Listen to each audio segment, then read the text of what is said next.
बैगन। रोम रोम भाइयों, हमारे यहाँ ऐसा ही होता है। चोर है बहन का लोड़ा है। Hello guy, welcome to my blog. তো আমরা এখন চলে যাচ্ছি শালবনের দিকে। কারণ শালবনের দিকে যাওয়ার কারণ হচ্ছে যে আমাদের খুব ইচ্ছা হয়ে গেছে আমসাপুরি খাওয়ার। আর আমসাপুরি খাবো তো কোথায় খাবো? বাজারে গেলে তো হবে না, কেন কি টাকা খরচা হয়ে যাবে। তো টাকা খরচা হলে তো হারা গরিব মানুষ, হারকে টাকা নেই, হারা কাজ করি না কিছু। তো আমরা কি করবো এখন? আমরাকে তো ওই খানবাগান চাচা না, খানবাগানের যে মালিক চাচা, ও চাচা হারাকে খুব তাগড়া অফার দিয়ে দেয়, বুঝতে লাগে না যে খানবাগানে গেলে সব কিছু ইচ্ছা পূরণ হয়ে যায়।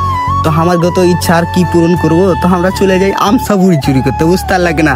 আমের দিনে আম চুরি করতে আর আমসাপুরির দিনে আমসাপুরি চুরি করতে। চুরি করে নিয়ে আসি না, কিন্তু খেয়ে আসি, বুঝতে লাগে না। আর খেলে গেলে সমস্যা নেই, চুরি করলে গেলে ওরকম ভাবে।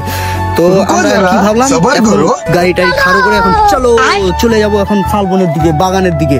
বাগানের খান বাগানে ঢুকে যাবো, ঢুকে যেয়ে তাড়াতাড়ি করে হড়মড় করে হেঁটে হেঁটে চলে যাবো, বুঝতে লাগে না। তখন যে আছে না আছে বুঝতে লাগে না, হারা এখন চলে যাই। কারণ যারা একটা ভালো ছেলে, হারা সব দিক তিনটাই ভালো, খুবই ভালো, এবারে ভদ্র ছেলে। এখান থেকে একটু রব দেখালবো কেনা, কি না রব দেখালে হবে না, কিন্তু না তো তখন ভেবে নিলে সবাইকে হারা চোর। আর চোর হয়ে গেলে, চোর জিনিসটা খুবই খারাপ জিনিস, তো আমরা কেউ ওটা ভেবে নিলে তো সমস্যা হয়ে যাবে। তা ট্যাং ট্যাং করে বাদ জেনে যেন না কেউ সন্দেহ করে, বুঝতে লাগে না। এখন যাবো ওদিকে ভিতির দিকে যাওয়ার পরে এখন আমসারি টামসারি গেলে পারবো, গপ গপ করে খাবো, বুঝতে লাগে না। ওগুলাই তোমরা দেখো কেন কি আমার গো কাজ কাম নেই, তোমার গো কাজ কাম নেই কেন?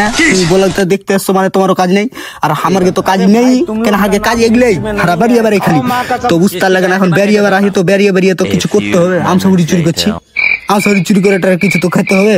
হ্যাঁ, তো ওটার লেগে এখন ভাবা চিন্তা চলবে খানিক। এখন ওদিকে কি কেমন করে কে কোন দিকে আছে ওটা দেখছি, দেখার পরে আমসাপুরি চুরি করছি, বুঝলে কিনা। দেখো ঘপ ঘপ করে আমসাপুরি চুরি করবো।